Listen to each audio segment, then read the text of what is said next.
আমাদেরকে শয়তান একটা প্রবোধ দেয়, এই ভিডিওগুলো আমরা দেখি ফেসবুক ইউটিউব আর স্কিপ করে চলে যাই, উপরের দিকে টেনে আমরা স্ক্রল করে চলে যাই। শয়তান আমাদেরকে বলে তোমার কি করার আছে, তুমি একটা সামান্য, একে তো বাংলাদেশ মতো একটা ছোট্ট দুর্বল দেশ, আবার সে দেশের একজন অতি সাধারণ একজন নাগরিক, একজন নগণ্য মানুষ, তুমি এই আন্তর্জাতিক সমস্যার সমাধান করার মতো ক্ষমতা তোমার হাতে নাই, তোমার কি করার আছে? সো তুমি একটু আল্লাহর কাছে দোয়া করো, বাস। আমি একটু দোয়া করে ওটাকে স্কিপ করে আর একটা ঝাঁকানাকা কোনো ভিডিওতে আমি ডুবে যাচ্ছি। এই না আমাদের অবস্থা? আসলে কি তাই? আমি তো তা মনে করি না। এটা শয়তান আপনাকে মিথ্যা কথা বলে, আপনাকে মিথ্যা সান্ত্বনা দেয়। শয়তান বলে তোমার কিচ্ছু করার নেই। কে বলেছে আপনার কিছু করার নেই? আপনার যে কত কিছু করার আছে সেটা আপনি নিজেও ভাবেন নাই। আল্লাহ তাআলা আপনাকে জিজ্ঞাসা করবেন না তুমি সেখানে সামরিক শক্তি কেন পাঠাও না, কারণ সামরিক শক্তি আপনার হাতে নাই। আল্লাহ আপনাকে এটা জিজ্ঞেস করবেন না। আল্লাহ আপনাকে বলবেন না তুমি মানবিক সহায়তা নিয়ে শত শত হাজার হাজার টন কেন খাবার পাঠাও নাই সেখানে, কারণ এই ক্ষমতা আপনার হাতে নাই। আল্লাহ এটা জিজ্ঞেস করবেন না। আল্লাহ জিজ্ঞাসা করবেন তোমার হাতে একটা ইহুদি পণ্য তোমার বাসায়, তোমার টয়লেটে, তোমার বেডরুমে, তোমার প্রত্যেকটা জায়গা, কখনো সাবানের নামে, কখনো শ্যাম্পুর নামে, কখনো লোশনের নামে, কখনো চকলেটের নামে, কখনো ড্রিঙ্কস এর নামে, কখনো রেস্টুরেন্টের ফাস্ট ফুডের নামে, তোমার বাসার প্রতিটা কক্ষে কক্ষে প্রতিটা টয়লেটে তাদের পণ্যগুলো শোভা পেয়েছে। এই পণ্য বেচা টাকা দিয়ে তারা বোমা হামলা করে মানুষ মেরেছে।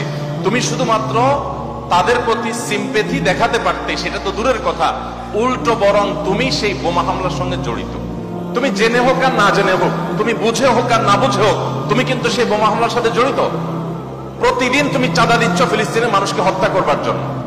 আল্লাহ এই কথা বলবেন? এই কথা বলার যথেষ্ট সুযোগ আছে। প্রতিদিন আপনি চাঁদা দিচ্ছেন। আমি একটা পেস্ট কিনতেছি না, আমি একটা বোমা হামলার জন্য টাকা ইনভেস্ট করছি বা চাঁদা দিচ্ছি। প্রতিদিন বাংলাদেশের প্রত্যেকটা মানুষের কাছ থেকে, প্রতিটা মানুষের ঘর থেকে ওরা চাঁদা তুলে নিয়ে যাচ্ছে। আপনি মনে করছেন মুদি দোকানে গিয়ে আমি মালামাল কিনে আনছি। আল্লাহর কসম করে বলছি এটা মালামাল কিনা না। এটা আপনি দেখছেন মালামাল কিনা, আমি এটাকে মালামাল কিনা দেখছি না। আপনি দেখছেন আপনি পেপসি বা কোকা কোলা বা সফট ড্রিঙ্কস এদের যেগুলো আছে সেগুলো আপনি ডক ডক করে গিলছেন। আমি দেখছি সেগুলা লাল কালারের ওই পেপসি না, এগুলো হলো ফিলিস্তিনের মানুষের রক্ত। আপনি দেখছেন সেগুলো হয়তো কোক, আমি দেখছি সেগুলো রক্ত। বাংলাদেশের মানুষ এরকম ভুলো জাতি পৃথিবীতে আরেকটা আছে কিনা আমি জানি না। আমরা খুব দ্রুততার সাথে ভুলে যাই। আমরা কাউকে মাথা তুলতেও দেরি করি না, আবার মাথা থেকে আছাড় দিতেও আমরা দেরি করি না। এটা আমাদের একটা দুর্বলতা। আমাদের এই দুর্বলতাটা আমাদের কাটিয়ে ওঠার চেষ্টা করা দরকার। আমরা কয়দিন খুব জোরে সোরে বয়কট করে এরপরে আবার আমাদের সবকিছু সয়ে যায়।